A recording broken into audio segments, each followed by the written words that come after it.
사랑과 은혜 많으신 하나님 아버지, 오늘의 귀한 시간 허락하셔서 주일의 시간을 허락하셨습니다. 하나님의 그 크신 사랑을 통해서 구원을 받아서 주님의 몸된 교회 가운데 거할 수 있도록 인도해 주심을 감사드립니다. 참으로 이 세상에 소망을 두고 세상이 전부 인양 살아갔던 저희들에게 주님의 놀라운 사랑을 통해서 큰 인생이 될 수 있도록 역사해 주심을 감사드립니다. 우리를 살리기 위해서 기꺼이 십자가에서 피 흘려 죽어주신 주님의 사랑을 붙잡고 살아갈 수 있도록 도와주시옵소서. 참으로 감사드리는 것은 세상의 무엇을 섬기는 것이 아니라 주님을 섬기며 주님의 몸된 교회를 섬길 수 있는 인생 주심을 감사드립니다. 참으로 교회 안에서 주님의 큰 계획을 바라보며 그 계획을 위해서 삶의 목적을 두고 집중된 인생을 살 수 있도록 도와주시옵소서. 하나님 아버지, 더 큰 일을 위해서 더 많은 영혼들을 품교회에서 안산교회에서 건축을 준비하며 진행하고 있습니다. 이 과정 속에서 참으로 주님이 앞서 향해 주시며 주님이 길을 만들어 가시는 그 모습을 통하여 온 성도들이 마음이 하나가 되고 주님의 큰 역사에 거룩한 동참이 되어줄 수 있도록 도와주시옵소서. 그리하여 아름다운 건축이 되고 아름다운 신앙이 되어져서 하나님께 영광이 되고 온 성도들에게 주님의 귀한 은혜의 시간이 될 수 있도록 도와주시기를 원하옵니다. 하나님 아버지, 오늘의 주일의 시간에 필요한 말씀 교훈 허락하셔서 이 자리에 계신 모든 분들에게 값진 시간이 되어지기를 원하오며 저를 사랑하시는 예수님의 이름으로 감사하며 기도드렸습니다. 아멘. 오늘의 본문은 이사야 43장입니다.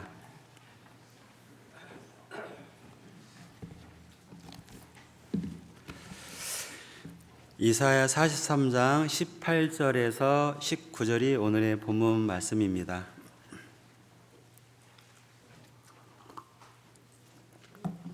이렇게 새해가 되면 새일, 새로움 이런 단어들이 많이 떠오르는데요. 새로운 다짐, 새로운 결심 이런 단어들이 많이 떠오르죠. 우리가 아직은 1월이니까요. 이제 조금 있으면 이제 또 음력으로 새해가 되죠. 그래서 우리가 연초가 되면 새일이라는 단어를 많이 마음에 새기게 되는데요. 저도 이제 오늘을 새일이라는 단어가 있는 이 본문의 말씀을 찾았습니다. 또 어떻게 생각하면 또 안산교회 입장에서 새일을 하고 있는 거죠. 또 개인적으로도 새해가 되면 새 일을 하려고 합니다. 물론 이제 인간의 본능, 본성에서는 늘 하던 거 안주하고 싶은 마음이 있는 거고요. 새로운 계획, 새로운 일을 추진하려면 쉽지는 않죠. 그래서 새로운 일을 하는 것은 새로운 도약, 새로운 기회이기도 하는데요. 우리에게 한 해의 마감, 한 해의 시작을 주는 것은 참으로 감사한데요. 시간의 흐름은 사실은 변화가 없는데요. 이렇게 달력, 이렇게 해를 정해 놓아서 마감이 되고 시작이 되는 것처럼 우리가 2024년 한 해를 마감하고 2025년 새해를 시작하는 것은 시간의 흐름을 우리가 숫자로 정해 놓았기 때문에 흐름이 생긴 거잖아요. 아무튼 2025년 1월이기 때문에 우리에게 새로운 각오, 새로운 마음이 필요할 겁니다. 오늘의 본문을 보면 이스라엘 민족이 바벨론 포로라는 절망적인 전혀 소망이 없고 절망만 가득한 그런 배경을 가지고 있습니다. 그것이 끝이고 그것이 마지막이고 그것이 모든 것처럼 보이는 그때에 하나님이 이사야를 통해서 새 일을 계획하시고 내가 새 일을 행한다라고 말씀을 하셨습니다. 오늘의 특별히 주제를 그 구절 속에서 정했는데요. 보라, 내가 새 일을 행하리니 라는 주제인데요. 근데 이 말씀 속에서 새 일이라는 단어보다도 내가라는 단어가 더 크게 와닿는 것은 그 새 일은 사실은 내게 있는 새 일이라기보다는 내가 결심하고 내가 다짐하고 나의 무엇으로 새 일을 한다라기보다는 보라, 내가 라는 의미가 있습니다. 새 일 앞에 보라, 내가 라는 단어가 있는 것처럼 우리는 보는 거고 내가 하나님이 주권자가 되어서 하나님이 새 일을 행하시는 겁니다. 그래서 보라, 내가 새 일을 행한다라고 약속하셨습니다. 그의 약속은 변함이 없고 그의 약속은 지금도 유효합니다. 그의 약속은 반드시 성취가 되어지는 겁니다. 우리가 아는 것처럼 창세기 12장에 아브라함을 통해서 하나님이 약속을 하셨습니다. 아들이 없는, 자식이 없는 그에게 아들이 태어나고 후손들이 많아지고 이스라엘 민족이 번성케 되어서 하늘의 별처럼 많은 족속, 민족이 생길 거라고 새 계획을 약속을 하셨습니다. 우리가 아는 것처럼 결국 그 하나님 약속이 성취가 되었습니다. 그래서 복의 근원이라는 단어를 쓰게 되었는데요. 근데 아브라함에게 복의 근원은 결국은 그의 후손, 그들의 민족 가운데 예수님이 등장하시고 예수님의 사역, 십자가의 죽음과 부활을 통해서 복음이 완성되고 그 복음을 통해서 새 일, 하나님의 나라가 확장이 되어지는 일까지 연결해서 볼 수 있습니다.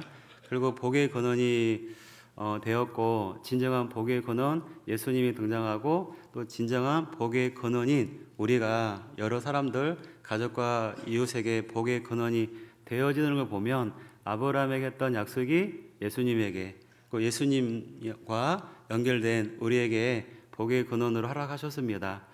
그래서 아브라함에게 약속하신 약속이 그 시대에 당대에 끝나지 않고 마지막 시대에 우리에게 이 자리에 있는 여러분들에게 연결이 되어지는 거고 지금도 그 약속이 성취가 됩니다. 성취가 완료가 되면 교회가 완성이 되면 우리는 이곳에 있지 않고 천성 하늘의 나라로 들어가겠죠. 이 땅의 삶을 사는 지금 이 시간은 약속의 성취의 기간인데요. 뭐 참여하든 참여하지 않든 약속은 성취됩니다. 아브라함이 참여 안 했어도 아브라함을 아닌 다른 방법이라도 하나님은 반드시 그 약속을 성취하실 겁니다. 그래서 다행히도 아브라함이 참여했죠. 그래서 아브라함의 하나님, 이삭의 하나님, 야곱의 하나님이라고 불려지는 것처럼 그들의 역사 속에서 약속이 성취되고 지금 나의 하나님이 돼서 나를 통해서 약속이 이루어지고 있습니다. 지금 안산교회 통해서도 이루어진다는 생각을 하고 있습니다. 우리는 그 약속에 참여할 수도 있고 약속에 참여하지 않을 수도 있고 그러나 약속에 참여한 그들은 약속의 성취가 이루어졌을 때에 함께 영광을 누릴 겁니다. 오늘도 약속은 흘러가고 있습니다. 그러나 우리의 참여, 우리의 선택, 우리가 결단하여 그 약속에 참여할 때 약속의 성취가 이루어질 때 함께 영광을 누리게 될 겁니다.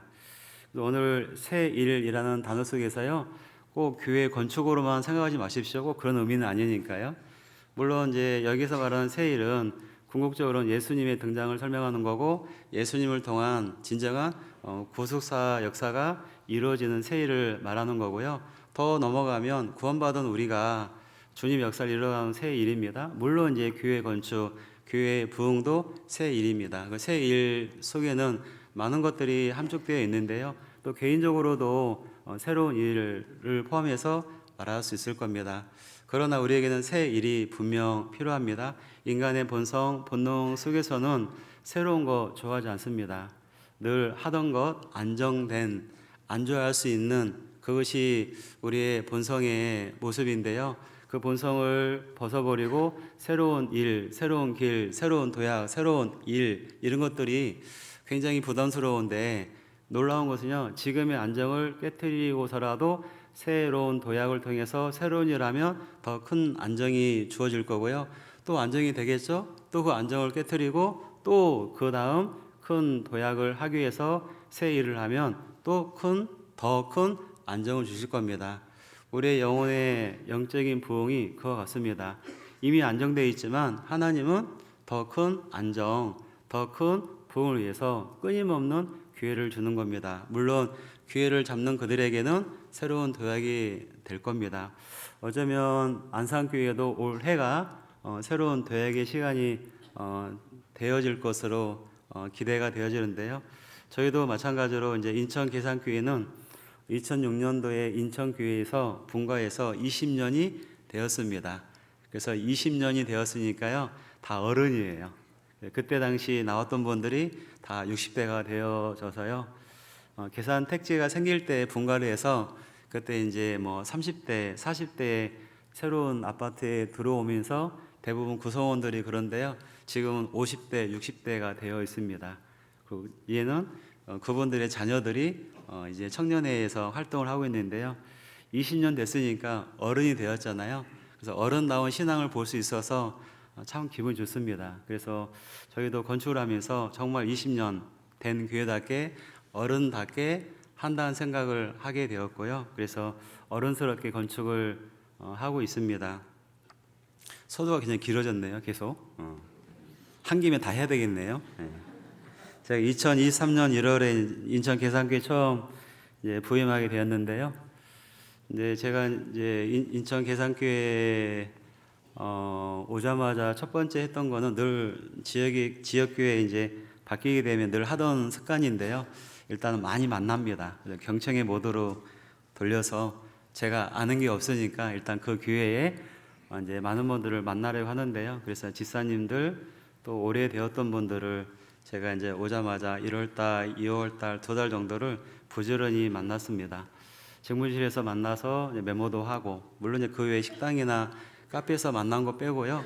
직무실에서 많이 만나려고 노력을 해서 그분들이 이렇게 해주신 내용들을 잘 메모를 해서 정리를 하면 단어가 나오거든요. 그래서 2023년 1월 처음 부임해서 여러 사람들을 한 달, 2달 만나면서 메모를 정리해 보니까 두 가지의 키워드가 나왔습니다. 하나는 위로, 하나는 공간이었습니다. 이 공간은 공감이 아니라 공간의 부족. 약 300명의 성도인데요. 300평에 살고 있습니다. 상가 건물에 인당 한 평이니까요. 짐작이 되시죠? 네. 그래서 이제 위로와 공간이었는데, 위로는 뭐 당장 대해주는 게 아니죠. 차근차근 이제 제가 목회 철학처럼 가지고 끊임없이 위로하고 이제 해 가면서 위로가 되어지는 거니까, 그거는 이제 목회의 어떤 방향으로 결정을 했고요. 위로해주는 그런 어떤 방향을 정했고, 하나는 이제 공간의 부족인데, 그 부분은 뭐 제가 할 수 있는 게 아니어서 누군가의 도움이 필요해서 이제 공간의 부족을 해결하기 위해서 고민하다가 한번 안을 내었습니다. 우리가 공간의 부족을 해결하기 위해서 당장 무엇을 하기보다는 스케치 한다는 마음으로 3, 4년 뒤에 또는 5, 6년 뒤에 분명 이 공간에서는 더 이상, 지금도 마찬가지지만 더 이상 견딜 수 없는 공간의 부족을 낳을 건데, 미리 한번 스케치 한번 해보자라는 로드맵을 그리는 시간을 갖도록 하기 위해서 이제 건축 준비위원 이런 성격으로 한번 구성을 해서 당장 무엇을 한다라기보다는 함께 스케치하고 로드맵을 그리는 그런 시간을 갖기 위해서 건축위원을 만들어 보자고 제안을 했는데 기꺼이 해주셔서, 그래서 10인을 구축을 했습니다. 그래서 최대한 집사님 그룹, 교구장 그룹, 구역장 그룹, 봉사위원 그룹, 그 다음에 부서장 그룹 해서 다 이렇게 최대한 다양한 분들을 해서 10인이 되더라고요. 10인하고 2023년 6월 25일 주일날 이제 첫 10인 건축위원 모임을 했습니다. 그때에도 공간의 부족을 어떻게 해결할 건지 안을 한번 만들어 보자는 의미로 10인을 모여서 한 분 한 분 여쭤봤는데요.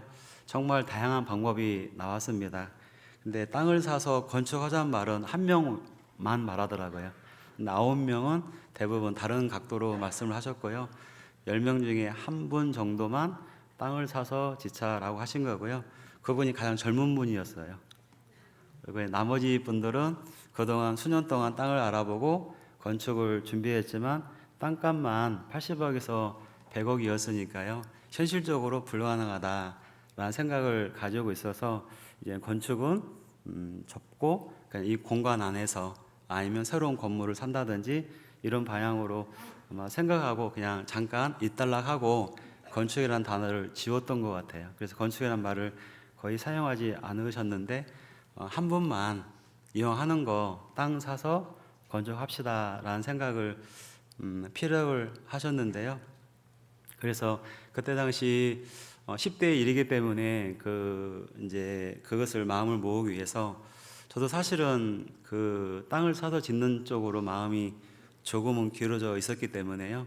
또 해본 경험도 있고, 그래서 80억에서 100억 정도의 땅값 때문에 어렵다고 이제 말씀하시는 거란 생각을 하고, 그럼 우리가 가지고 있는 자산을 다 매각해서 땅을 사고, 그 다음에 나머지 건축물은 작정을 해서 짓는 걸로 하면 가능하지 않을까요? 라고 대안을 제시했는데, 우리 자산 다 팔아도 80억은 안 되거든요.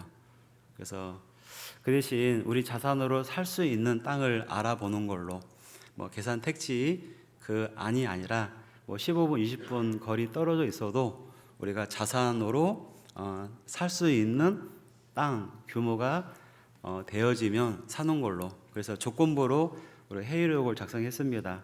그때 당시 6월이었는데 12월까지 6개월 동안만 알아보는 걸로, 우리 자산으로 살 수 있는 땅 500평 정도의 그 땅을 알아봐서 그 땅이 나오면 건축하는 거고, 6개월 더 알아봐도 땅이 안 나오면 건축은 그냥 접어두고 건물을 알아보는 걸로, 이렇게 이제 조건부로 이렇게 결정을 내리고 첫 회의를 마감을 했습니다. 그게 2023년 6월 25일인데요. 6.25 전쟁 난 거죠. 근데 놀라운 것은 알아봅시다 하고 그 다음날 부동산에 통해서 알아봤는데요. 그 땅에 지금 짓고 있습니다. 하루 알아본 거죠. 저는 농담으로 가끔 그래. 여러분들은 수년 알아보셨죠? 저는 하루 알아봤습니다. 농담하거든요. 딱 하루 만에. 주일날 결정하고 조건부지만 그 다음날 월요일날 우리 자산으로 살 수 있는 500평 정도의 땅이 나와서요. 그 땅에 지금 잘 짓고 있습니다. 근데 놀라운 것은 하나님이 이렇게 보여주신 것은 모든 분들이 동일한 간증을 하는데요. 이거는 기적이다. 수년 동안 알아봤는데 그런 땅이 없었다는 거예요. 건축을 잠깐 접어두고 거의 건축이라는 단어를 쓰고 있지 않았는데 다시 모여서 건축을 하자라고 마음을 모으니까 하루 만에 그 땅을 주신 거 보면 하나님이 우리의 마음을 보고 있었고, 우리의 마음이 모아지니까 하나님이 주셨다라는 생각을 하게 되었습니다. 그러면 우리의 건축은 우리가 하는 것이 아니라 하나님이 해 주시겠구나라는 생각을 하게 된 겁니다. 그래서 정말 내가 새 일을 행하리니라는 것처럼 하나님이 그 일을 하게 하셨습니다. 그래서 이제 하나님이 하시는 건축에, 하나님이 하시는 그 일에 함께 동참해야 된다는 그런 사명감 같은 게 많이 생겼고, 기꺼이 동참해 주셔서요, 목표한 대로 작전이 끝나고 지금 순조롭게 건축이 되어지고 있습니다. 너무 감사드리는 것은 지금까지 한 번도 건축에 대한 불평스러운 말을 들어본 적이 없어요. 저만 못 들었나 해가지고 부목사님한테 들어봤냐고 했더니 못 들어봤대요. 그래서 건축위원이나 봉사위원을 물어봤어요. 내가 못 듣는 거 했더니 그렇지 않다고. 자기들도 주변에 교재에 보면 건축에 대해서 불평하는 말은 한마디도 못 들어봤다고. 다들 기대하고 정말 바라고 있었던 거죠. 정말 중요한 것은 하나님이 우리의 중심을 보시고 우리의 중심이 열려 있으면, 우리의 중심이 정말 교회가 잘 되는 일을 하며, 교회가 부흥한 일을 하며, 교회가 성장할 수 있는 그런 기회를 취하는 거라면, 새로운 도약의 시간이 되어지는 거라면, 기꺼이 헌신하고자 하는 마음이 모이면 하나님은 하루 만에 땅을 주신다는 것을 알게 되었고요. 근데 그 땅에 짓는 거 쉽지는 않았습니다. 많은 반대가 있었습니다. 우리 내부적으로는 전혀 반대가 없었는데 외부적으로는, 그래서 그 땅을 이제 지으려고 하니까요, 소문이 금방 나가지고 그 주변에 가까운 세 개의 교회가 연합을 해가지고요, 약 6,500여 명의 탄원서를 작성해서 구청에 집어 넣었습니다. 건축 반대. 그래서 이제 교회가 세 개씩 있는데 또 교회가 들어오는 거에 대해서 굉장히 반발이 심하더라고요. 그래서 계양구 전체가 시끄러웠어요. 그래서 인천 일부에도 실리기도 하고, 그다음에 그 계양구청에 경찰이 저를 찾아오기도 하고 시끄러워지니까요. 저도 구청장도 만나고 건축가 찾아가서 우리도 나름 설명도 하고, 그게 이제 작년 봄이었는데요. 작년 봄이었는데 이게 잘못하면 인허가가 안 나면 건축은 못 하는 거죠. 인허가를 안 해주면. 근데 놀라운 거는요, 22일 만에 건축 허가를 맡았어요. 1월 달에, 작년 1월에 22일 만에. 놀라지 않는 분들은 건축 잘 모르시는 분들이에요. 건축을 해봤거나 아시는 분들은 22일은 있을 수 없는 숫자예요. 보통 한두 달 걸리고요. 나 계약고는 3개월이 기본이라고 들었거든요. 근데 그 사이에 계속 시끄러우면 구청에서는 인허가를 안 해줍니다. 근데 그들이 들고 일어나기 직전에 22일 만에 딱 끝났어요. 20일 만에 끝나버리니까 그분들이 힘쓰기 전에 끝나버린 거예요. 그러니까 첫 번째는 하루 만에 땅이 나온 것도 기적이지만, 또 한참 시끄러울 때 갑자기 22일 만에 인허가가 나오니까요, 또 기적이잖아요. 기적의 연속이니까 거듭 기적이잖아요. 거듭되었다는 것은 분명 하나님의 개입이고 하나님의 선하신 이끄심인 것을 다시 확인할 수 있는 시간이었죠. 그래서 식구들이 이 건축은 하나님이 하시는 거구나 라는 생각을 다시 한번 확신을 하게 되었고요. 그래서 그런 즐거움 속에서 하게 된 겁니다. 아무튼 건축이라는 것은 새 일이기도 하지만요, 더 중요한 것은 하나님이 우리를 통해서 일하시는 것을 직접 목격할 수 있는 소중한 시간입니다. 그 전에 이제 전 교회에서 건축을 할 때요, 5년 작정을 했는데 제가 7년 있었기 때문에 건축하고 5년 작정 끝나고 2년 더 있다가 왔기 때문에 전 스토리를 다 기억하거든요. 근데 작정하기 직전에 어떤 분이 그런 표현을 하셨어요. 자기가 집은 없지만 교회당이 내 집이 될 거니까 신껏 작정하고 싶다고. 물론 작정을 하고 나면 어떻게 살아야 할지 염려는 되지만 일단 주님 믿고 작정하겠다고 이렇게 하셔서 동참하셨는데, 그 뒤에 건축이 되고 그 다음에 새롭게 많은 분들이 구원을 받고 5년 작정 끝나는 날이 이제 5월 달이었거든요. 근데 그 작정이 끝나는 5년 끝난 그 다 작정 불입하고 5년 된 그 날에 다 알죠. 뭐 작정한 날이 있으니까 5년 딱 끝난 다음에 5년 전 했던 그분이 저에게 찾아왔어요. 목사님, 실제 작정할 때는 이 돈 드리면 못 살 줄 알았는데 오히려 5년 끝났는데 다 하고 저 살아있다고 이렇게 표현을 하셨어요. 정말 눈시울이 뜨거워졌어요. 그러니까 5년 동안 작정을 해서 주님께 드렸고 또 5년 동안 하나님이 살려주신 거죠. 근데 그분뿐만 아니라 5년 작정 끝난 이후에 5년 지난 이후에 많은 분들이 그런 비슷한 간증들을 많이 해주셔서요, 정말 감사의 시간이었습니다. 그래서 그들의 헌신, 그들의 어떤 드렸던 그 마음을 하나님 너무도 귀히 보셔서요, 그 새롭게 지어진 공간 안에 많은 영혼들이 채워지는 것을 보고 인천 계산교회에 왔습니다. 근데 오니까 또 상가 건물인 거예요. 또 상가 건물이에요. 똑같은 7년 전에 이야기가 또 저에게 주어지는 것 같아가지고요, 이거는 하나님의 개입이다, 나의 사명인가 보다 라는 생각으로 이제 이렇게 출발했는데요. 근데 놀랍게도 식구들이 그렇게 반응해 주셔서요, 지금 아름답게 건축이 잘 되어지고 있습니다. 우리가 교회당 건축뿐만 아니라요, 우리의 신앙의 건축이 필요합니다. 제가 가장 많이 교회에서 했던 설교는 내면의 건축입니다. 믿음의 건축입니다. 신령한 건축입니다. 그런 말씀을 참 많이 했어요. 주일 설교 시간에. 우리는 벽돌을 쌓는 건축을 하는 게 아니라 믿음을 건축한다. 우리 신앙을 건축한다. 우리의 내면의 세계를 확장한다. 우리의 믿음의 고도를 높이는 것이다. 그런 주제로 말씀을 참 많이 했습니다. 지금도 많이 그래요. 내면의 건축이라는 단어를 익숙하게 씁니다. 실제 내면의 건축이 신뢰한 건축이 되어지는 겁니다. 우리가 이제 61%의 공정률을 보여서 이제 골조는 거의 마무리 단계인데요. 눈에 보이는 골조물을 보면서 보이지 않는 내면의 골조, 내면의 신령한 건축의 골조가 쌓여져 가는 것을 우리는 누리고 있습니다. 너무 감사한 시간이고요. 이런 기회를 우리에게 주셨고 그 기회 안에서 함께 성장할 수 있는, 기꺼이 동참할 수 있는 우리의 식구들이 있는 것이 너무 감사가 되었어요. 정말 건축은 감사의 시간이고, 건축은 은혜의 시간이고, 건축은 아름다운 시간인 겁니다. 그래서 우리 안산교회도 아름다운 시간을 보내고 있는 것 같습니다. 그래서 여러분들의 표정이 굉장히 아름다워요. 굉장히 아름다운 이유는 아마 그 이유일 겁니다. 이제 본문 보겠습니다. 18절, 19절입니다. 43장 18절에서 19절입니다. 제가 읽어드리겠습니다.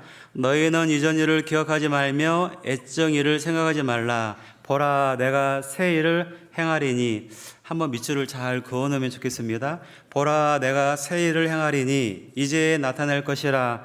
너희가 그것을 알지 못하겠느냐? 정령이 내가 광야의 길과 사막의 강을 내리니 라는 말씀입니다.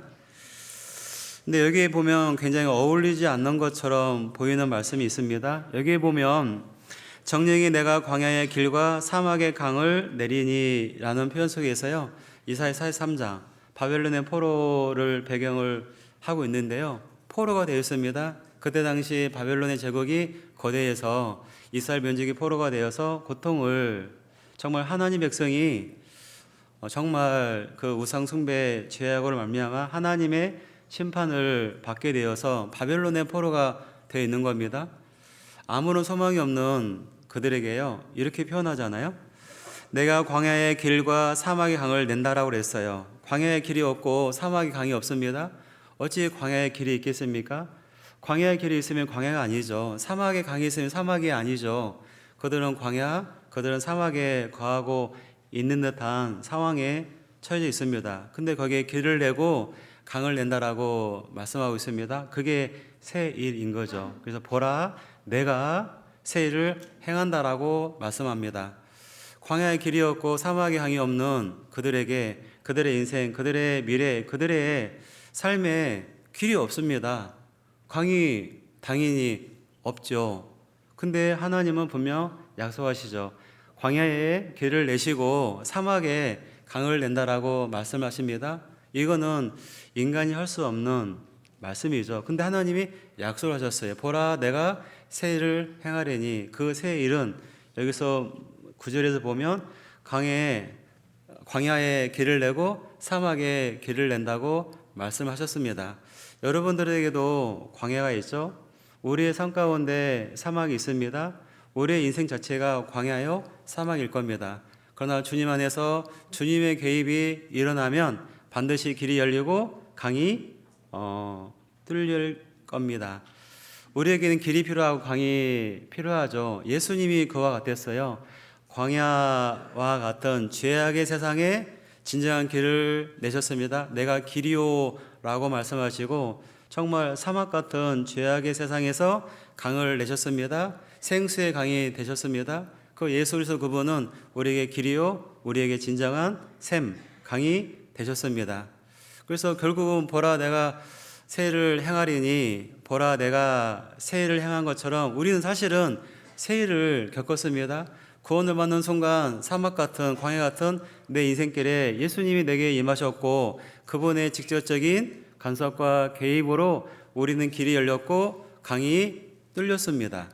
우리는 그런 길에 살고 있습니다. 그러나요, 구원받은 이후에도 새 일은 필요합니다. 구원받은 것으로 모든 것이 종결되는 것이 아니라 구원받은 이후에 또 다른 새 길이 필요합니다. 새로운 강도 필요하죠. 나를 통해서 많은 영혼들이 구원을 받고 나와 같은 광야, 나와 같은 사막에 살고 있는 그들에게 진정한 길, 진정한 생수가 되시는 예수가 그들에게 개입이 되고 간섭이 되어서 그들에게도 새로운 인생이, 새로운 삶이 되어져야 되는 게 분명합니다.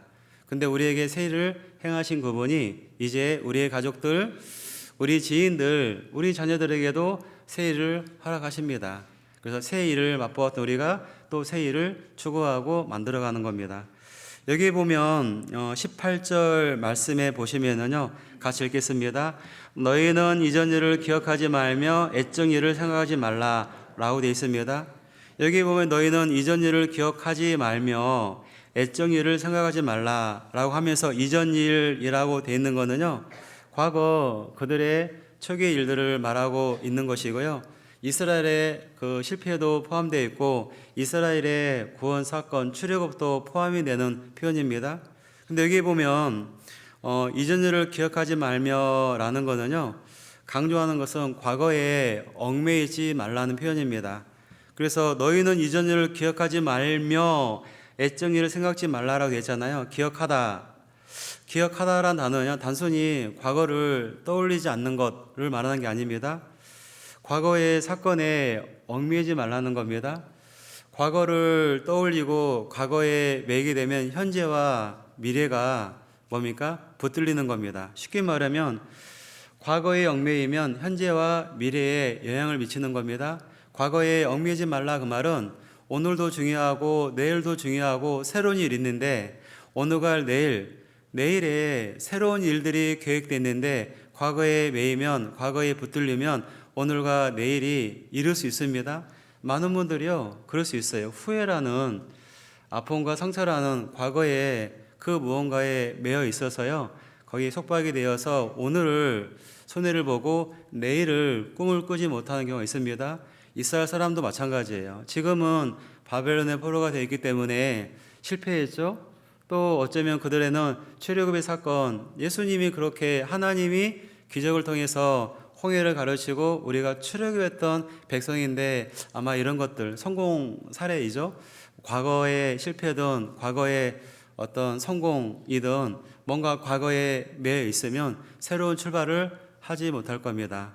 근데 사실은요, 그들은 바벨론의 포로지만 진정한 의미에서 바벨론의 포로가 포로일 수가 없습니다. 하나님이 놓아버리면 바벨론 포로지만 그들의 약속을 주시고 그들에게 새 일을 계획하신 하나님이 있기 때문에 하나님의 손에 붙들려 있는 상태이지만 현실적으로 바벨론 포로처럼 보이는 것 뿐이지 그들은 하나님 포로였습니다. 요셉을 보면 애굽의 포로인가요? 바로 왕의 포로인가요? 요셉은 아니에요. 하나님의 포로였습니다. 다니엘이 바벨론의 포로였나요? 바벨론의 포로가 아니었음을 우리는 알 수 있습니다. 다니엘의 그 삶을 보면 결코 포로가 아니었어요. 어쩌면 하나님의 포로였죠. 하나님의 노예처럼 하나님께 붙들려 살아갔습니다. 다니엘 세 친구도 마찬가지죠. 그러면 요셉이든 다니엘이든 세상 안에서 애굽이든 바벨론이든 그 나라의 그 제국의 포로가 아니었고 하나님의 포로였습니다. 근데 우리가요, 잘못하면 과거에 집중하다 보면 과거의 포로가 되어서 오늘과 내일을 잃어버릴 수 있습니다. 정말 하나님은 우리에게요, 과거의 실패, 과거의 상처, 그 아픔들에 매여 있지 말라고 말하고 있습니다. 분명 예수님은요, 우리의 죄를 다 용서하셔서요, 이전 것은 지나갔으니 보라 새 것이 되었도다 라고 새로운 피조물이라고 선하셨습니다. 이제는 마귀의 자녀도 아니고 세상의 포로도 아니고 하나님의 자녀가 되어서 하나님 백성을 살아가는 겁니다. 잠시 이 세상에 있는 것뿐이지 우리의 소속, 우리의 정체성은 하나님의 백성이요 하나님의 자녀입니다. 그래서 보라 새 것이 되었다라고 말씀하셨고, 보라 새 것입니다. 나를 보십시오. 새 것입니다. 우리의 미래는 달라져야 돼요. 과거에 무엇에 얽매여서 오늘을 내일을 잃어버릴 수 있는, 손해볼 수 있는 그런 존재가 아니라 보라 새 것이 되었도다, 새 것을 보고 나가는 겁니다. 새 것이기 때문에 새로운 일들이 끊임없이 주어집니다. 새 일을 하면서 나가는 그런 존재라는 것을 기억하시기 바랍니다.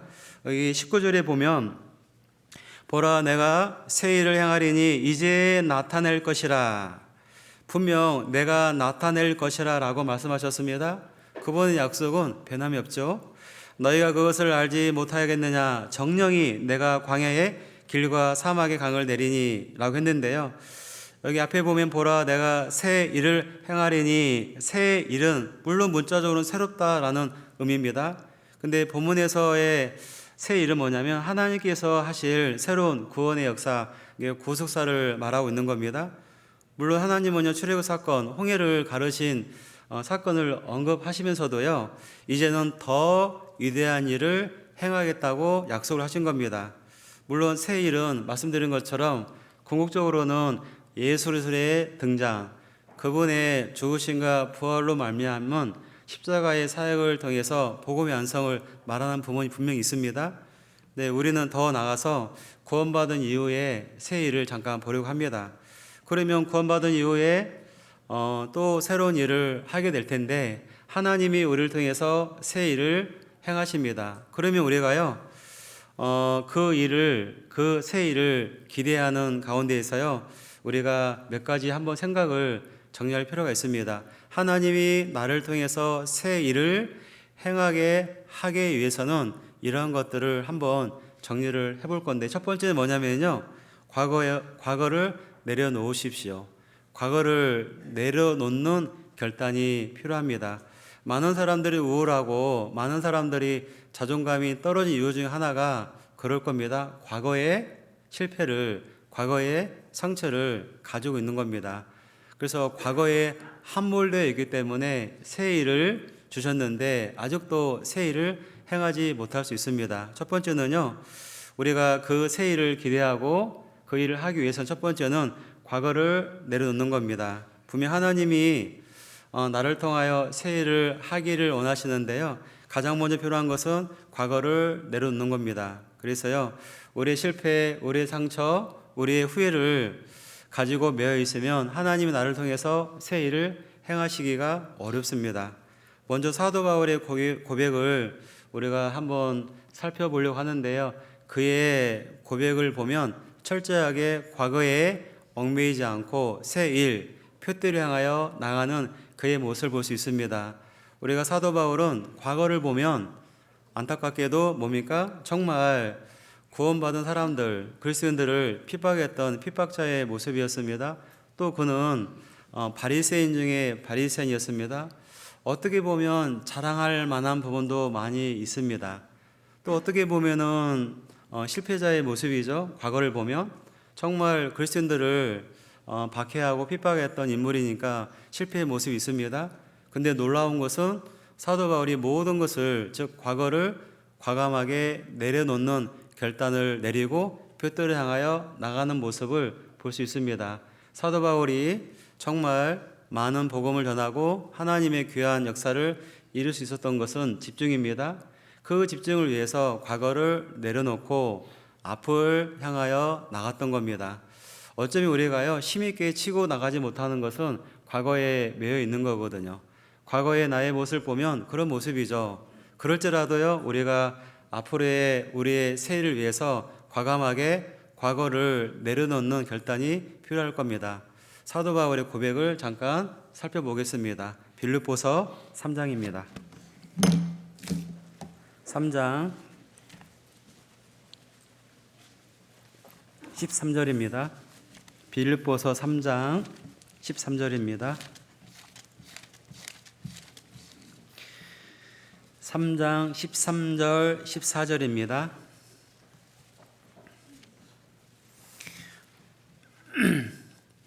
3장 13절 14절 말씀을 한번 같이 크게 읽겠습니다. 형제들아, 나는 아직 내가 잡은 줄로 여기지 아니하고 오직 한 일, 즉 뒤에 있는 것을 잊어버리고 앞에 있는 것을 잡으려고 표대를 향하여 그리스도 예수 안에서 하나님이 위에서 부르신 부름의 상을 위하여 쫓아가노라. 제가 좀 빨리 읽었나요? 13절에 보면 다시 한번 정리해드리겠습니다. 13절에 보면 형제들아, 나는 아직 내가 잡은 줄로 여기지 아니하고 오직 한 일, 한 가지, 즉 뒤에 있는 것은 어떻게 해요? 잊어버렸다라고 표현하죠. 현재와 미래를 향한 전진을 방해할 수 있는 모든 것들을 내려놓았다라고 말하는 겁니다. 전진을 위해서 잊어버리는 겁니다. 앞으로 치고 나가기 위해서, 힘껏 달리기 위해서 내려놓았다라고 말하는 겁니다. 그래서 다시 보면 오직 한 일, 즉 뒤에 있는 것을 잊어버리고, 왜요? 앞에 있는 것을 잡으려고. 14절에 표대를 향하여. 표대라는 것은 명확한 목표를 향한 집중입니다. 표대를 향하여 라고 되어 있잖아요. 이게 사도 바울은 뚜렷한 목적이 있었고 방향성이 있었습니다. 인생은 방향이잖아요. 신앙도 방향입니다. 방향이 있어야 되고 그 방향성에 맞는 목적과 목표를 이루기 위해서 나아가는 것이 신앙생활일 겁니다. 좀 더 나은 신앙, 좀 더 진보적인, 더 넓은 신앙, 더 고차원적인 신앙을 위해서는요, 표대가 필요하죠. 목적과 목표가 필요합니다. 거기에 맞는 방향이 필요합니다. 방향을 잃어버리면 모든 것을 잃어버릴 수 있습니다. 근데 사도 바울은 뒤에 있는 것을 과감하게 내려놓을 수 있는 결단, 이 모든 것들은요, 바로 앞을 향하여 나가기 위해서 새로운 일, 더 큰 일을 위해서 나가기 위한 추진력을 위해서 모든 것을 내려놓는 겁니다. 뭐 잘했던 못했던요, 일단 내려놓고 다시 앞을 보고자 하는 그의 집중력을 우리가 볼 수 있습니다. 여기 보면 14절에 표대를 향하여 그리스도 예수 안에서 하나님이 위해서 부르신 부름의 상을 위하여 쫓아가노라. 영원한 상을 목표로 하여 인내와 헌신을 각오하고 고백하는 겁니다. 이것이 사도 바울의 고백이고요. 2025년 살아가는 바로 우리의 삶의 자세고 우리의 삶의 방향인 것을 다시 한번 일깨워주는 유명한 그의 고백을 여러분들은 지금 보고 있는 겁니다. 정말 과거를 내려놓는 것은요, 단순히 잊어버리게 하는 것, 이런 의미라기보다는 그 속박에서 벗어나 하나님께서 예배하신 새로운 일, 새로운 삶을 위해서 살겠노라는 결심일 겁니다. 그래서 하나님이 내게 주신, 하나님이 우리 교회를 통해서 이루고자 하는 거룩한 일을 위해서 내려놓는, 그것이 과거를 잃어버린다, 과거를 내려놓는다라고 표현할 수 있는 겁니다. 특별히 빌립보서는 사도 바울이 로마 감옥에 갇혀 있는 옥중 서신 중에 하나입니다. 감옥이라는 상황 속에서는요, 기쁨도 그다음에 소망도 없을 법합니다. 근데 놀라운 것은 감옥 안에서 기쁨의 서신서인 빌립보서를 기록했습니다. 기뻐하라, 나는 기쁘다라는 표현이 굉장히 많이 표현되어 있는 게 빌립보서입니다. 우리가 외형적으로 보면 전혀 기뻐할 수 없는 그런 감옥의 상황에 놓여 있지만 그 안에는 기쁨이 있었습니다.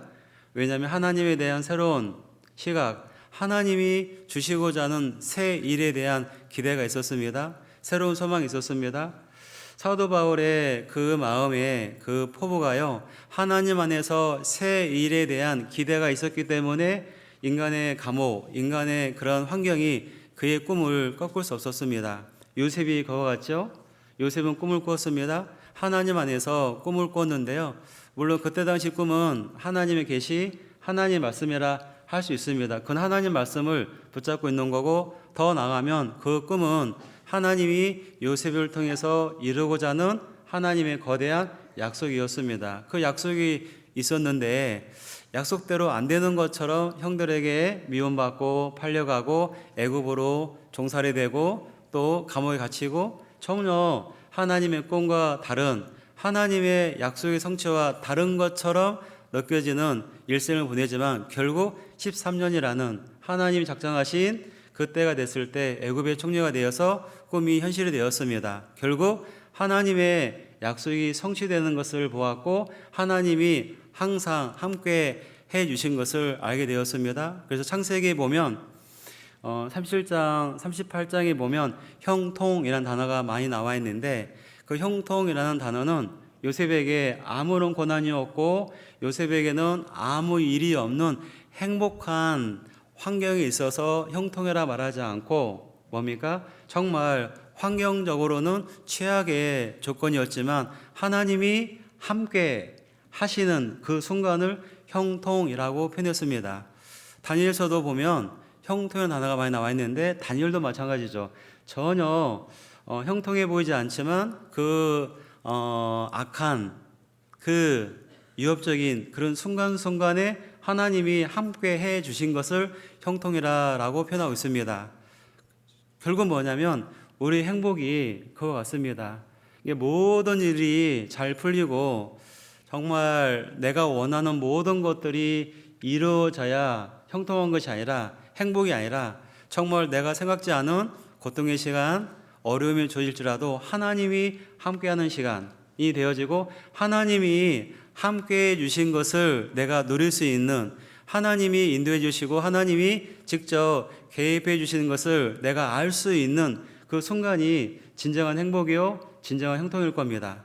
그래서 참 건축은 하나님 형통을 맛볼 수 있는 좋은 기회인 것 같아요. 순간순간 너무 두려움도 있고 어떤 불확실성 속에서요 정말 간절히 기도할 때가 있는데요, 놀라운 것은 하나님이 함께 하셔서 결국 하나씩 하나씩 헤쳐갈 수 있도록, 결국 건축을 할 수 있도록 인도하심을 느끼면서 하나님의 형통, 하나님이 함께하는 것을 나와 온 교회 식구들이 누릴 수 있는 너무 아름다운 현장에 있는 거기 때문에 하나님과 함께하는 형통의 시간이 아마 건축의 기간일 겁니다. 여기 보면 사도 바울도요 분명 그의 삶의 목표를, 삶의 방향을 분명히 하고 있습니다. 표대를 향하여 라고 말하잖아요. 영원한 상을 위해서 헌신하겠다는 각오가 들어가 있는 겁니다. 특별히 이제 우리가 이제 두 번째 생각할 수 있는 건 뭐냐면요, 우리가 둘째 그 하나님이 주시는 새 일을 기대하기 위해서는요, 둘째는요 하나님을 기대하십시오. 하나님을 향한 기대입니다. 분명 우리는요 나의 능력이 아니에요. 하나님 능력을 기대하는 겁니다. 우리는요 피조물이, 하나님은 창조주, 지음받았습니다. 지음받은 피조물은 하나님을 기대하는 것이 마땅하고 피조물로서 창조주를 기대해야만 하는 존재인 겁니다. 분명합니다. 이렇게 부채질 하시는 건 덥다는 얘기잖아요. 그죠? 예. 알아들었을 겁니다. 네. 다시 43장 19절 보겠습니다. 이사야 43장 19절에 보시면은요, 이사야 43장 19절입니다. 19절에 보면 보라 내가 새 일을 행하리니 이제 나타낼 것이라 너희가 그것을 알지 못하겠느냐. 정령이 내가 광야의 길과 사막의 강을 내리니 라고 말씀하셨는데요, 말씀드린 것처럼 이 하나님 약속은 변함이 없습니다. 우리는 어떤 상황 속에서도요 하나님의 선하심과 새롭게 하시는 역사를 기대할 수 있는 겁니다.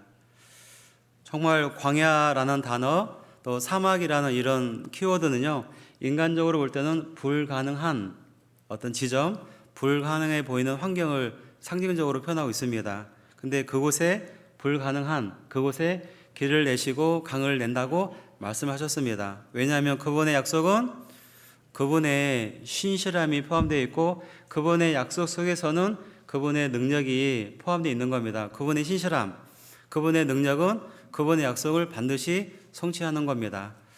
네, 같은 배경의 그 성경이 에레미야인데요, 에레미야 29장 11절에 보면 정말 그들에게 소망도 없고 평안도 없을 만한 그 시대적 배경 속에서요 그들에게 소망을, 그들에게 평안을 약속하십니다. 정말 광야에 길을 내고 사막에 강을 내시는 것처럼 그들에게 재앙이요 절망이요 고통이요 그런 상황에 있는 그들에게 평안을 말씀하십니다. 소망을 그들에게 말씀하셔요.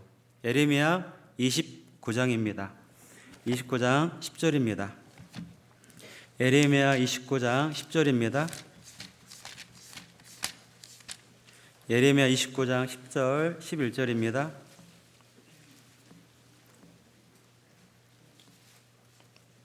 예레미야 29장 11절에 보시면은요, 예레미야 29장 10절 11절을 같이 한번 읽어보겠습니다. 나 여호와가 이같이 말하노라. 바벨론에서 70년이 차면 내가 너희를 권고하고 나의 선한 말을 너희에게 실행하여 너희를 이곳으로 돌아오게 하리라. 나 여호와가 말하노라. 너희를 향한 나의 생각은 내가 안하니 재앙이 아니라 곧 평안이요 너희 장래의 소망을 주르는 생각이라. 여기 끝에 보면 11절이죠. 나 여호와가 말하노라. 하나님이 직접 말씀을 하셨습니다. 하나님의 약속이라는 거죠. 너희를 향한 나의 생각은 내가 안하니 재앙이 아니라. 근데 지금 재앙 속에 있습니다. 근데 재앙이 아니라라고 말씀하시면서 곧 평안이요 너희 장래의 소망을, 여기 너희 장래의 소망이라는 이 표현이요 다른 번역본에는 미래와 희망입니다. 미래가 없는 그들에게 미래를 말씀하시고 희망이 이미 꺾여버린 그들에게 희망을 말씀하십니다. 그래서 너희 장래의 소망을, 이 말은요 너희에게 미래와 희망을 주겠다라고 약속하십니다. 그래서 너희 장래의 소망을 주려 하는 생각이라. 이 생각은 주님의 생각인데요, 늘 인생을 예기치 못한 어려움과 고난이 가득합니다. 우리는 종종요 불확실성 속에서 낙심하기도 하고 두려움을 느끼기도 합니다. 그런데요, 믿음의 여정 속에서 가장 중요한 태도는요, 그 불확실성 속에서 낙심되고 낙담이 될지라도 하나님을 기대하는 것이 가장 필요합니다. 믿음의 여정이죠. 믿음의 길이죠. 우리의 믿음의 여정 속에서 가장 필요한 단어 중 하나가 하나님을 기대하는 겁니다. 전혀 기대가 안 되는 순간이었죠. 바벨론의 포로, 예레미야 그 시대에 그들은 바벨론 포로서 하나님의 기대를 꿈꿀 수 없는 그런 상황이 있지만 하나님을 기대하라고 말씀하는 겁니다. 근데 놀라운 거는요, 여기에 보면 그들에게 하나님은 약속하신 것처럼 평안과 소망을 주려는 생각, 평안과 소망을 주려는 계획이라고 말씀하셨는데요. 그러면 하나님 계획이 그렇다고 하면 즉각적인 구원이 성취되어야 되는데, 놀라운 것은 그렇게 말씀하시면서 뭡니까? 70년이 차면이라고 조건 걸어놨거든요. 70년이 한 일생이잖아요. 그러니까 하나님이 그들에게 평안과 소망을 주려는 생각, 그런 계획을 약속하셨는데 즉각적인 구원이 아니라 70년이 차면이라고 조건을 걸어놓았습니다. 근데 중요한 거는요, 결국 70년이 찼을 때 그들에게 약속하신 것처럼 평안과 소망을 주셨습니다. 물론 백성들에게는 큰 충격이었을 겁니다. 이러한 약속이 있으면 즉각 바로 즉시 구원의 길로 인도하실 것 같은데 그들은 그러지 않았습니다. 하나님은 그러지 않았습니다. 오히려 그들에게 장래의 소망을 주려 한다고 말씀하셨습니다. 장래라고 말하잖아요. 다시 11절에 보면 나 여호와가 말하노라 너희를 향한 나의 생각이라고 말씀하시죠. 너희를 향한 나의 생각, 하나님이 생각이 없는 게 아닙니다. 즉 하나님이 그들을 향한 계획, 더 나아가면 하나님이 그들을 향한 거대한 선한 계획이 있는데도 불구하고 70년이라는 조건을 걸어 놓은 겁니다.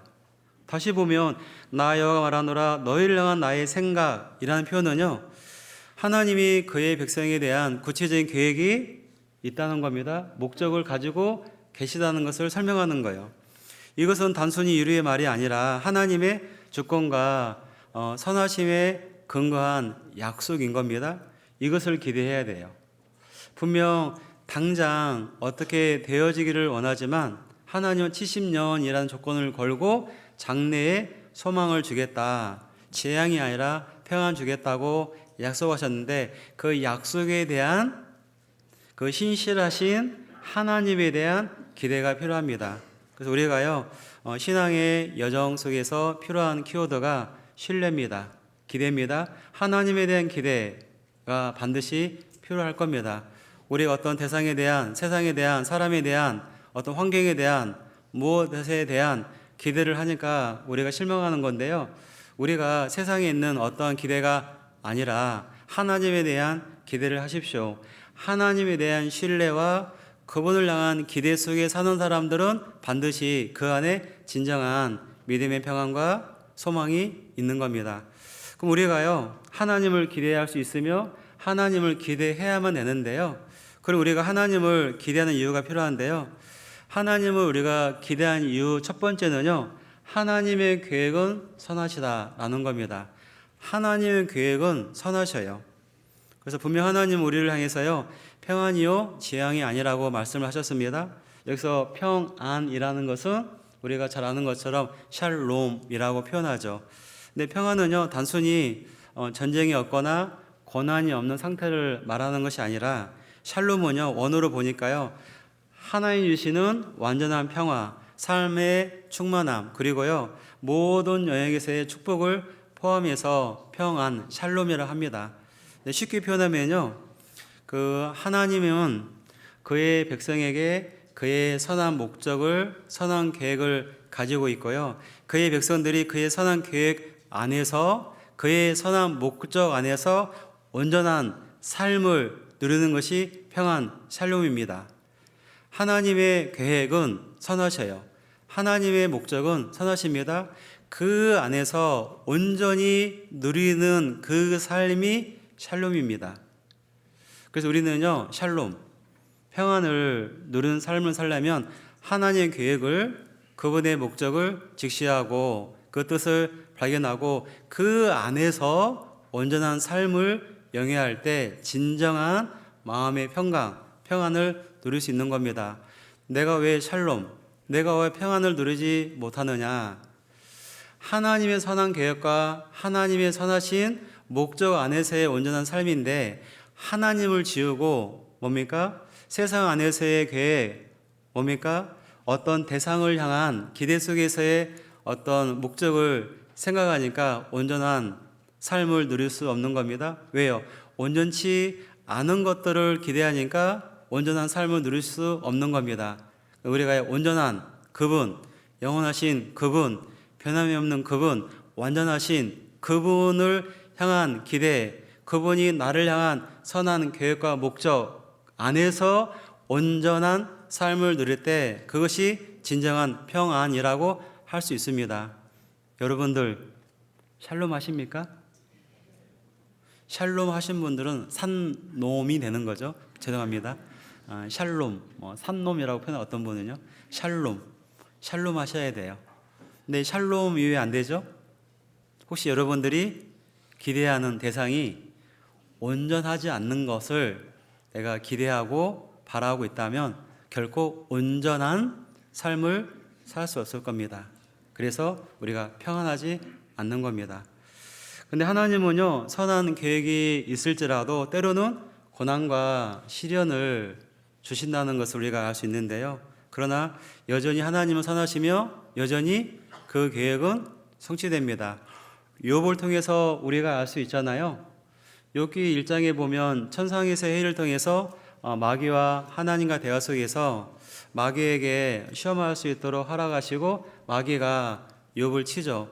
근데 욥은 지상에 있으니까 천상에서의 하나님의 그 계획을 도저히 알 수가 없죠. 인간의 능력, 인간의 지혜를, 인간의 어떤 이해력을 초월하는 하나님의 크고 넓은 계획이 있었습니다. 물론 당장 보면 하나님의 계획이 선하지 않는 것처럼 보이기도 하죠. 악창이 들고 열전야가 죽고 아내가 저주하고 모든 재산 사라지고 친구들이 저주하고 큰 죄를 지어서 그런 저주를 받았다라고 말을 듣고 정말 이 욥은요, 정말 죽고 싶었을 겁니다. 정말 죽기를 원하기도 했고요. 근데 놀라운 건 욥기 42장에 가서는 하나님의 정말 선하시다는 것을 알게 되었잖아요. 그래서 눈으로 보는 것 같다고 말씀하셨잖아요. 귀로 듣는 것 같지 않고 이제는 눈으로 배움나이다 라고 욥기 42장에 있는 것처럼 욥기 42장 오기 전까지는 하나님의 계획이 선하다고 말하기 어려울 겁니다. 그런데 욥기 42장에 와서는 하나님은 정말 선하시다라고 고백할 수 있는 것처럼 혹시 우리가 어떤 고통 속에 있으면 하나님 계획은 선하지 않는 것처럼 느껴질 때도 있지만 반드시 하나님 계획은 선하십니다. 그래서 그분을 신뢰함으로 그분을 기대하는 겁니다. 그분을 기대하는 것이 우리가 평안을 누릴 수 있는 겁니다. 또 하나는요, 두 번째는요, 우리가 하나님을 기대할 수 있는 이유는 두 번째는 하나님은 전능자이십니다. 하나님은 첫 번째 선하시죠? 두 번째 전능자예요. 선한데 전능하지 못해요. 선한데 실력이 없어요. 선한데 힘이 없어요. 선한데 나의 어려움을 해결해 줄 수 있는 능력이 없어요. 그럼 아쉽잖아요. 근데 하나님 첫째 선하셔요. 두 번째 전능자이십니다. 그래서 오늘 두 번째는요, 하나님은 전능자이십니다.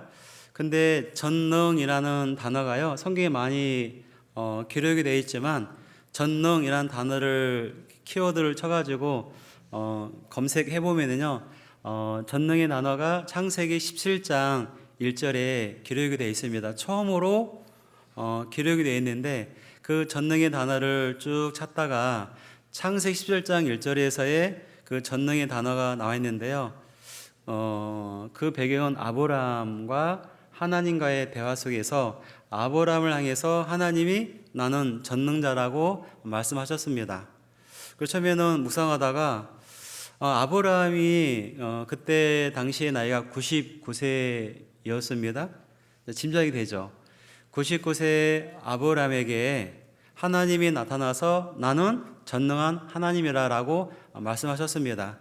근데 16장까지 성경을 보면은요, 여호와의 하나님으로 기록되어 있는데 17장 1절 이후부터 이제 전능의 단어가 나오고 나는 여호와의 하나님뿐만 아니라 전능의 하나님으로 표현되어 있습니다. 여호와 하나님, 여호와 스스로 있는 자라는 뜻도 있지만요, 그 히브리 언어를 보면 언약의 하나님, 약속의 하나님이라는 의미가 내포되어 있는 단어입니다. 16장까지는 여호와의 하나님 그러면 약속의 언약의 하나님이라는 의미가 포함되어 있어서 창세기 2장에서 아브라함에게 약속하신 것처럼 네 몸으로 낳은 아들을 통해서 번성케 하고 하늘의 별처럼 많은 후손이 생길 거라고 약속하신 여호와 하나님이었는데 지금 75세의 약속을 받았고 24년이 지나간 지금 99세인 이 아브라함에게 언제까지 언약의 하나님, 언제까지 약속의 하나님 이해야 됩니까? 약속만 하면 안 되죠. 약속을 했으면 어때요? 신실하신 하나님이라면 어때요? 이루어야죠. 99세면 뭐예요?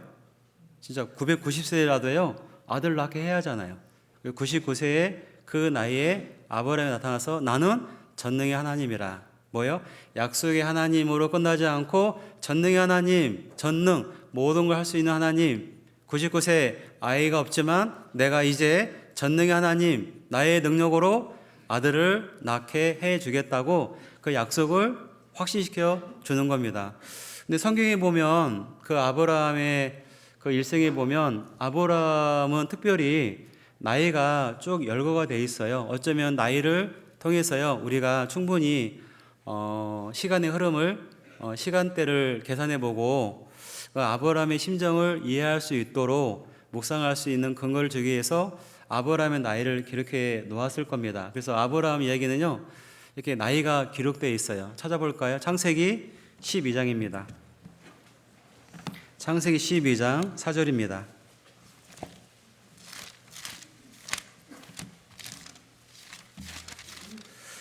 창세기 12장 4절입니다.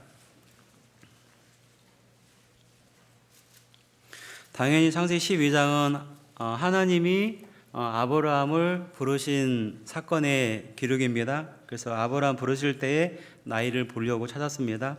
12장 4절에 보시면 이에 아브라함이 여호와의 말씀을 쫓아갔고 롯도 그와 함께 갔으며 아브라함이 하란을 떠날 때에 그 나이 몇 세입니까?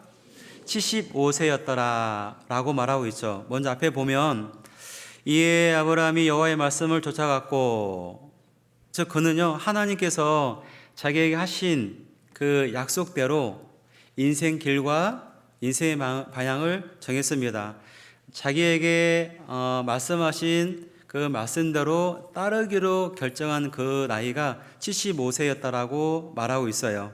근데 75세에 약속을 받았어요. 자식을 주겠다, 뭐 기업을 주겠다 약속을 받았는데요. 그래서 그 말씀, 즉 약속을 믿고 인생길을 방향을 정했습니다. 75세. 그리고 10년이 지나갔는데 아들이 있어요, 없어요? 없어요. 10년 뒤 86세가 됐는데 아들이 없어요. 나름 하나님 말씀을 쫓아왔고 하나님의 약속을 붙잡고 걸어왔는데 86세에 10년이 됐는데도 자식이 없는 겁니다. 그래서 자신들의 꾀로 낳은 아들이 이스마일입니다. 그죠?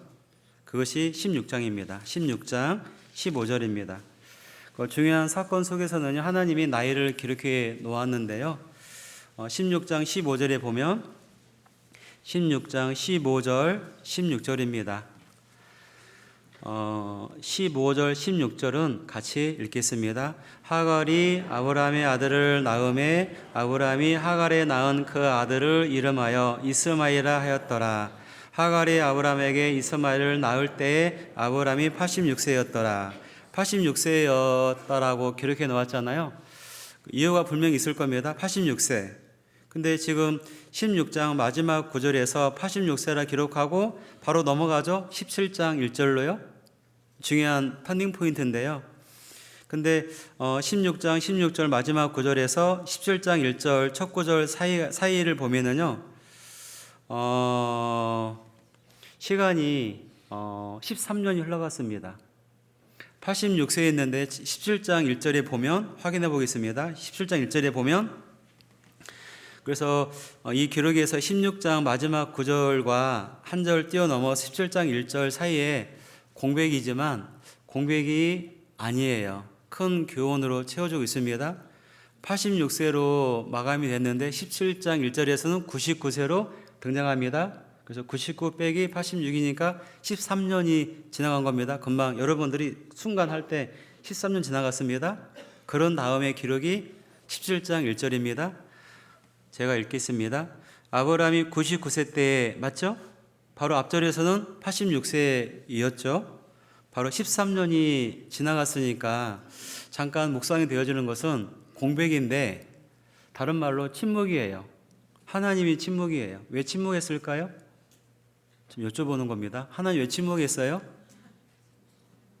자기 꾀로 이스마엘을 낳아버린 때가 86세잖아요. 그리고 13년 만에 17장 1절에서 99세 때에 하나님이 다시 등장하셨어요. 이 빈 공간, 하나님의 침묵이에요. 하나님 침묵하면 우리 어때요? 기도가 막히면, 묵상이 안 되면 괴롭잖아요. 어쩌면 아브라함도 괴로움의 시간일 겁니다. 어쩌면 많은 것을 돌아볼 수 있는 시간일 겁니다. 그냥 공백이 아니라 하나님의 침묵의 공백이었고 아브라함이 크게 생각해 봐야 될 지점이 공백입니다. 우리가 가끔 공백이 생기죠?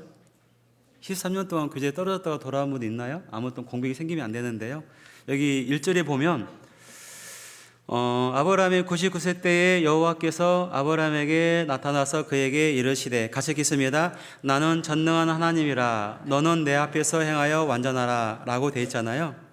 그러니까 13년 뒤에 이제 등장하셨잖아요. 그래서 크게 보면 하나님이 창세기 12장에 자식을 주겠다라고 하신 지 24년이 지난 거고요. 그 다음에 16장 기준으로 하면은 이스마엘 낳은 이후로 13년 뒤에 하나님이 등장하신 겁니다. 근데 어느 날 왜 갑자기 문득 아브라함의 나이 99세 때 하나님이 찾아오셨을까라는 생각을 해봤는데요. 이 순간은 아브라함에게 그 다음에 그 아내 사라에게는 뭡니까? 인간의 능력으로는 모든 가능성이 끝난 순간이었습니다. 남자 나이 99세, 여자 나이 89세, 경수가 끊어졌습니다. 그래서 99세의 아브라함의 모습은 모든 가능성이 끝난 상태라고 말할 수 있습니다. 바벨론 포로 시기에 그들에게 모든 가능성이 끝난 절망의 순간이었습니다.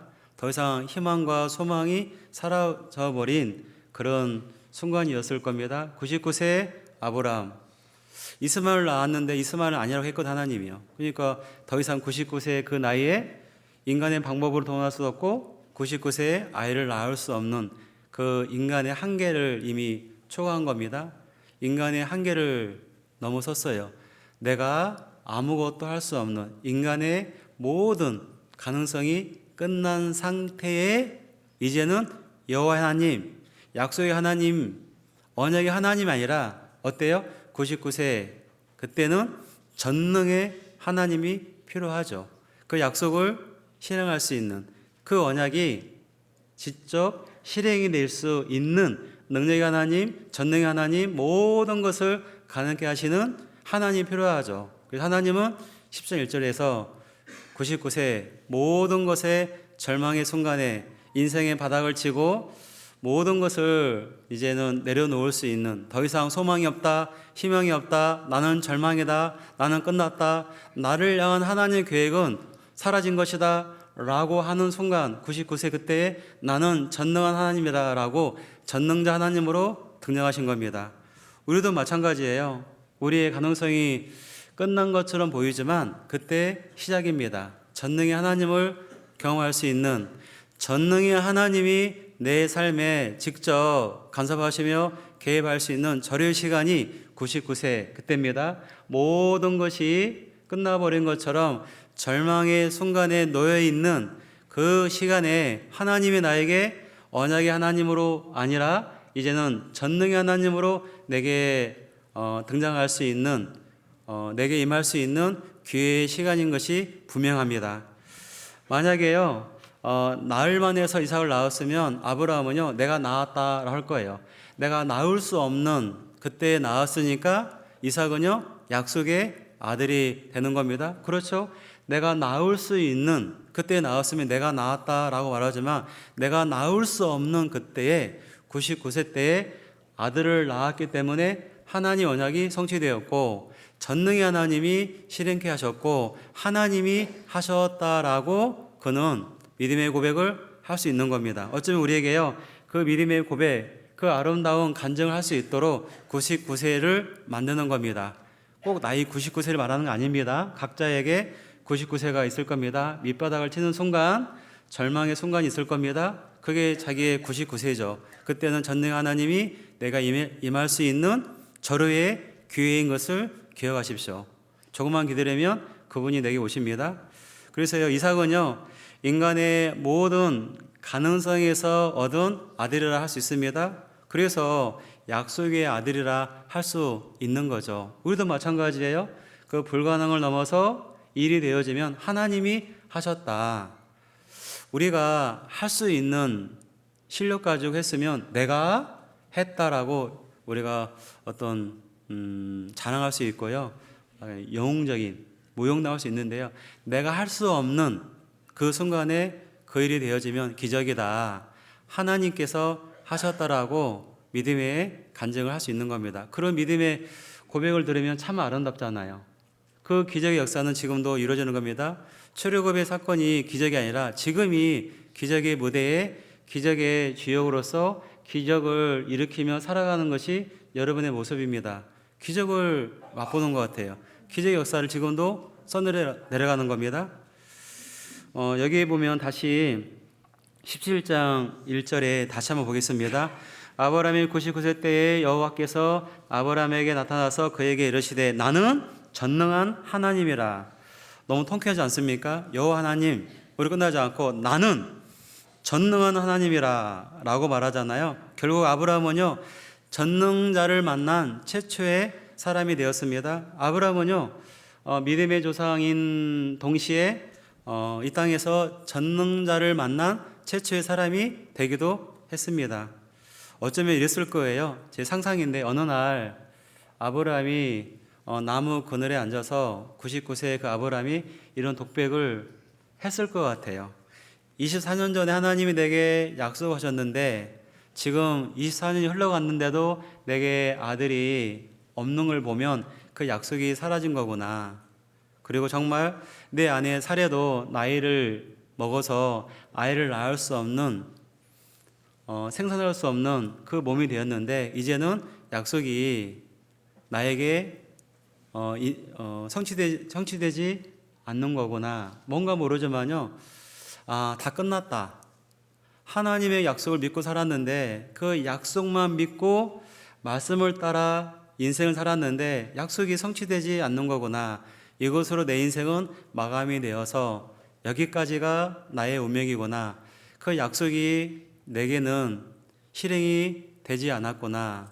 다 끝났다 라고 생각했을 겁니다. 그때 하나님이 나타나서 나는 전능한 하나님이라 했으니 얼마나 그 마음이 열렸겠어요. 아하, 지금이구나 했을 겁니다. 그래서 어쩌면 이런 완전한 절망 속에서 그 순간에 찾아오신 그분이 전능자 하나님입니다. 예전에 엘 샤다이라는 찬양이 있었는데, 엘 샤다이, 엘 샤다이, 엘이 하나님이에요. 샤다이가 전능의 하나님. 그래서요, 내 인생에 한계의 그 상황이 찾아오시는 그분이 엘 샤다이, 전능의 하나님입니다. 내가 낙심하고 내가 절망할 때 찾아오신 그분이 엘 샤다이 하나님이십니다. 내가 기다리고 지쳐서 모든 것을 포기하고 싶을 때 만나주신 하나님이 엘 샤다이 하나님이십니다. 나의 꿈이 깨어져 가고 더 이상 희망이 없을 그때에 나를 붙잡아 주시고 나를 세워준 그분이 엘 샤다이, 전능의 하나님이신 겁니다. 언제나 우리의 끝은 하나님의 새로운 시작일 뿐입니다. 언제나 우리의 위기는 하나님의 기회일 뿐입니다. 언제나 우리의 막다른 골목은 하나님의 새로운 길입니다. 새로운 문입니다. 우리는 엘 샤다이, 그 하나님이 나의 하나님이요, 우리가요 아브라함의 하나님, 이삭의 하나님, 야곱의 하나님을 멈추지 않고 마지막 시대에 나의 하나님, 그분은 엘 샤다이, 전능의 하나님입니다.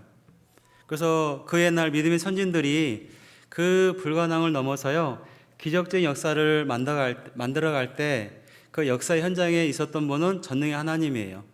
그 믿음의 선진들의 기적적인 그의 삶들의 역사 속에서 그들의 능력이라기보다는 전능의 하나님을 붙잡았던 그들의 믿음의 능력이요, 전능의 하나님이 그들과 함께 하셨던 능력의 현장입니다.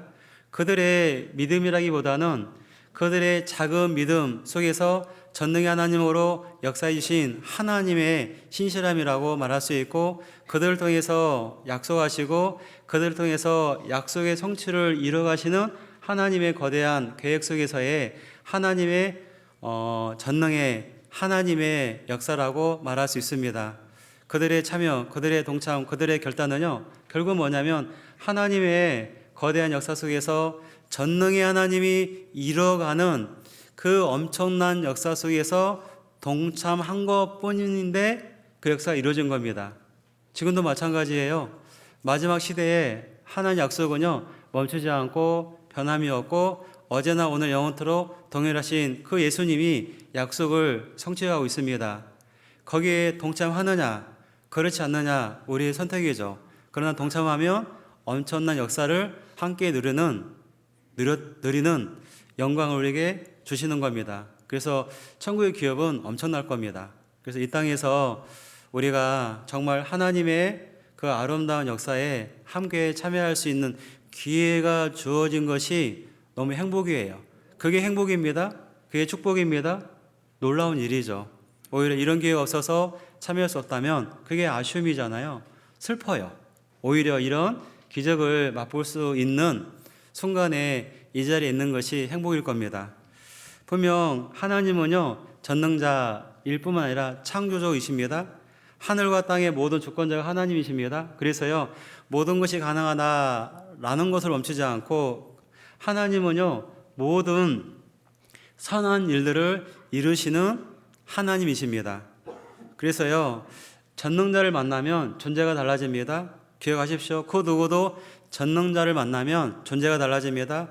존재가 달라졌다라는 것을 알게 하시려고 아브라함과 사라의, 정확히 말하면 아브람, 사라의 이름을 아브라함과 사라로 이름을 바꿔주셨습니다.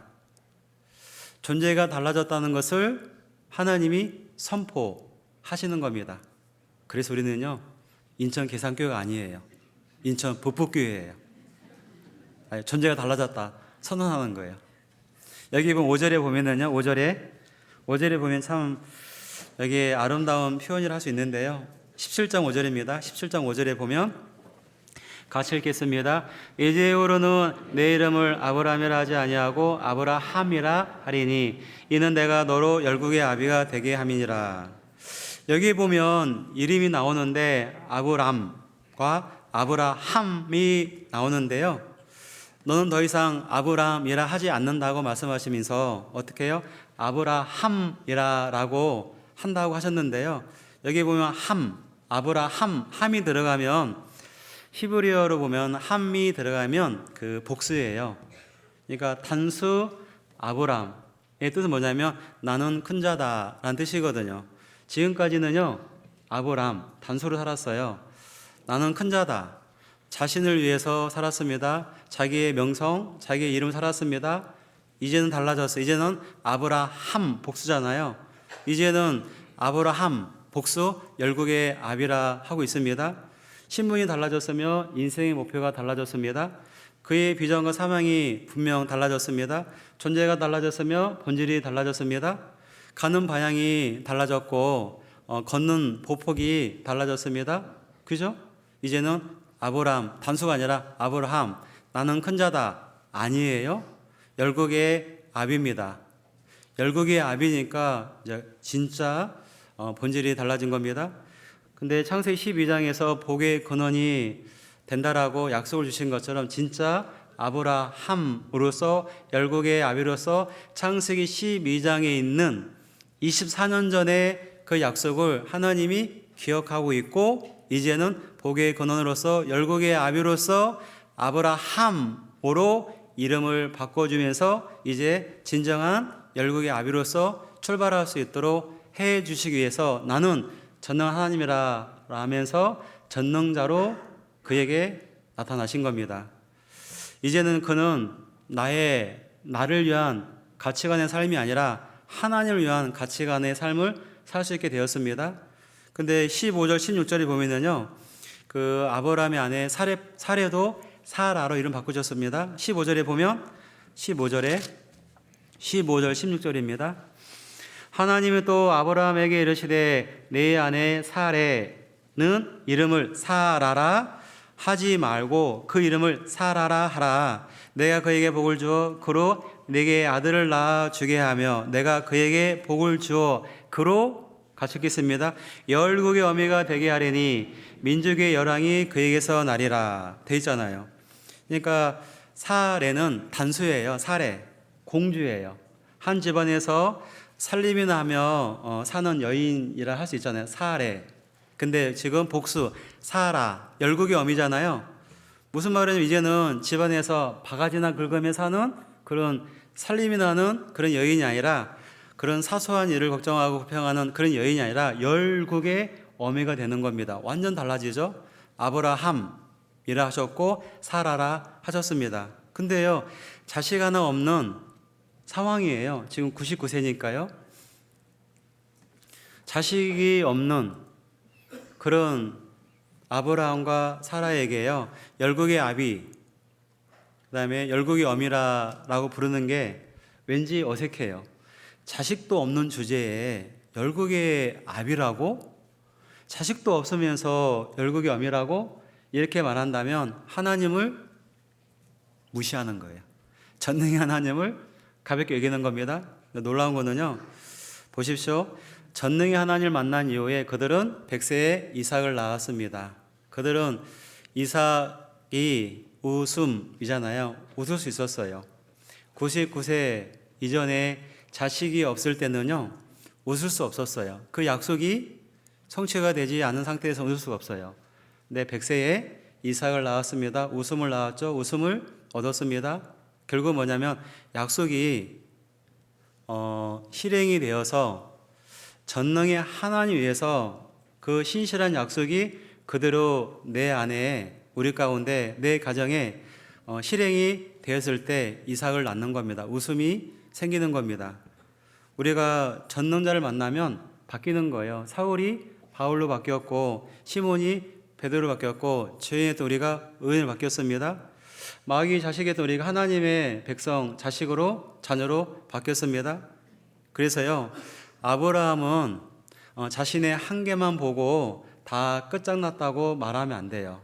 그래서 여호와 하나님 그 다음에 전능의 하나님이 있는 겁니다. 그래서 우리가요 정말 우리가 전능의 하나님을 믿는 자로서요 전능함이 그대로 실행될 수 있는 현장에 서 있다는 것은 너무 감사한 일입니다. 우리가 그 전능자를 만났고 그 전능자 앞에서 할 수 있는 것은요 그 전능자를 사랑하며 사는 겁니다. 그 전능자를 의지하며 사는 겁니다. 그 전능자를 믿고 사는 겁니다. 그 전능자를 충성을 다하며 사는 것입니다.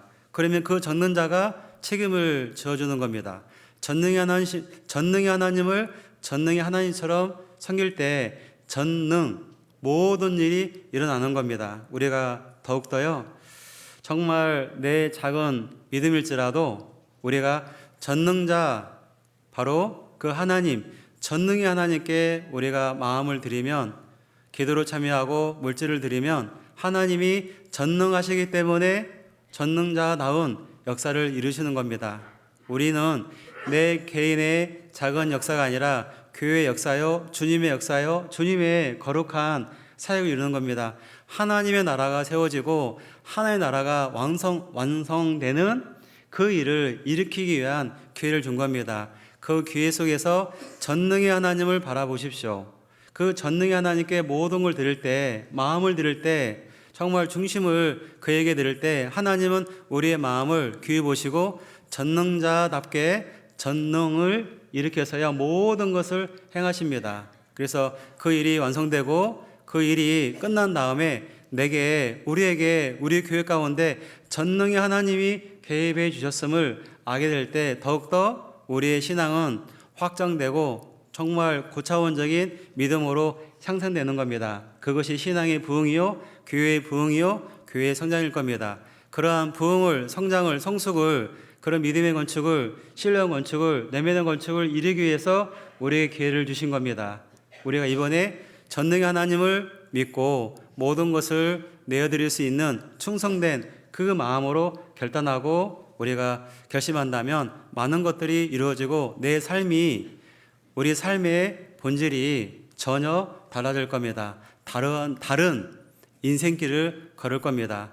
그 확장된 신앙의 길을 인도하기 위해서 하나님이 기회 주셨습니다. 이번 기회에 너무 좋은 기회인데요. 여러분들이 정말 전능의 하나님 앞에 서서 내가 무엇을 어떻게 해야 되는지 하는 것이 가장 아름다운 것인지를 고민해보고 결정하고 결단한다면 여러분들의 인생은 차원이 달라질 겁니다. 요셉이 그랬던 것처럼, 요셉이 그랬던 것처럼, 다니엘이 그랬던 것처럼 분명 형통케 해 주실 것을 믿습니다. 하나님을 기대하십시오.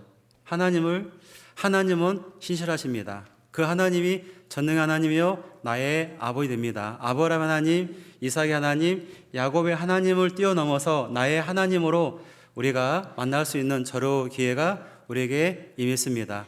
모든 분들의 하나님이 되기를 간절히 원합니다. 기도하겠습니다. 사랑과 은혜 많으신 하나님 아버지, 오늘의 귀한 시간 함께 할 수 있도록 인도해 주심을 감사드립니다. 참으로 우리의 마음 가운데 여호와의 하나님, 그리고 전능의 하나님을 그대로 신뢰할 수 있는, 또한 기대할 수 있는 기회를 주시옵소서. 더욱더 우리 마음이 영혼을 사랑하고 그 영혼들을 건지고자 하는 간절한 마음들이 일어날 수 있도록 인도해 주옵소서. 특별히 설 연휴 때에 가까운 지인들, 사랑하는 우리 가족들에게 복음을 증거하고 말씀을 들을 수 있는 기회를 주시옵소서. 그래 더욱더 하나님의 나라가 확장되고 하나님의 거룩한 일이 우리 가운데 이루어지고 성취될 수 있도록 도와주시기를 간절히 원하오며 저를 사랑하시는 예수님의 이름으로 기도드렸습니다. 아멘.